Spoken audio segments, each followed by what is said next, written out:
There are about 5 million video games in the world right now. So what we're going to be doing today is crafting the perfect GTA by taking different aspects from each of the video games. There's going to be a few categories, so here we are. The first category is going to be gun combat, and I choose Call of Duty for this. And a lot of you will say, yeah, Call of Duty is kind of broken. Why are you putting Call of Duty in this? Even though it is broken, Call of Duty has one of the best gun combat systems. The aim, everything is just perfect. Because right now the aim system for GTA on consoles is a nightmare. Or maybe I'm just bad at the game, who knows. But yeah. So for our next category, we have hand combat. I searched through a lot of games, and I found out that the best hand combat comes from a game called Sleeping Dogs. And this game is just incredible. There's a lot of karate in it. You can slam like people's heads on doors, and you can slam different things on people. Red Dead Redemption was also up there for good combat, but this one just striked out a little bit more because of the whole karate thing. And for our next category, we have driving mechanics. And I'm sure you guys can all guess this one as I put it in my previous videos, but this is going to be Forza Horizon 5. The Forza Horizon 5 has extremely amazing driving mechanics. It's so realistic. You can tone down the realism a little bit for GTA.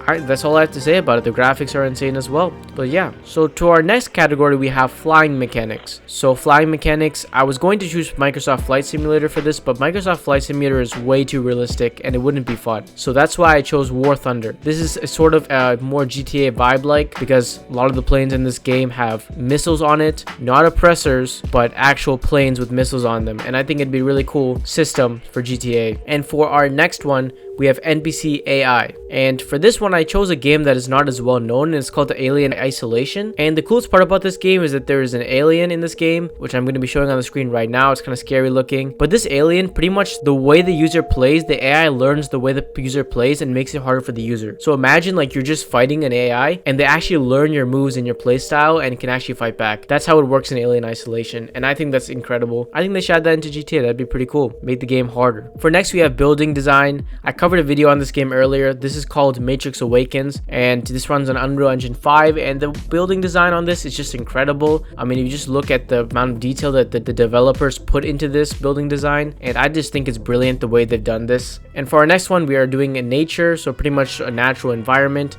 And this is pretty obvious. This is going to be Red Dead Redemption 2. The environment is just really good in Red Dead Redemption. Everything looks beautiful. Even on PS4, it looks like next-gen graphics.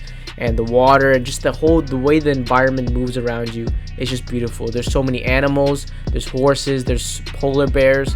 It's just incredible. And for our next category, we have crash physics. For crash physics, I had a lot of comments saying that you should put BeamNG driving, but after looking at that game, it's pretty cool and the crashes are very realistic. But the problem is that the crashes are so realistic that it's not fun, because after you crash into something, your whole car comes apart and you're not able to drive it anymore, and there's no fun in that. So for crash physics, I'm actually going to stick with GTA 5, just because if you crash into something at huge speed, your car doesn't get destroyed to the point where you can't drive it. You can still drive it. And finally, for our last category, we have city vibe. So sort of like the vibe of the city, and I was going to choose Vice City for this, and Vice City has a really nice vibe to it and a really nice soundtrack for it, but I actually preferred Night City, which is in Cyberpunk 2077. And yes, Cyberpunk 2077 has a lot of faults in the game, but the city design is incredible. The city design, Night City and Cyberpunk, it just has a very cool vibe to it, a dystopian vibe, a futuristic vibe, and the soundtrack is just amazing for Night City. My favorite soundtrack in a video game. But yeah, that's it for the video, guys. Hope you guys have enjoyed, and yeah.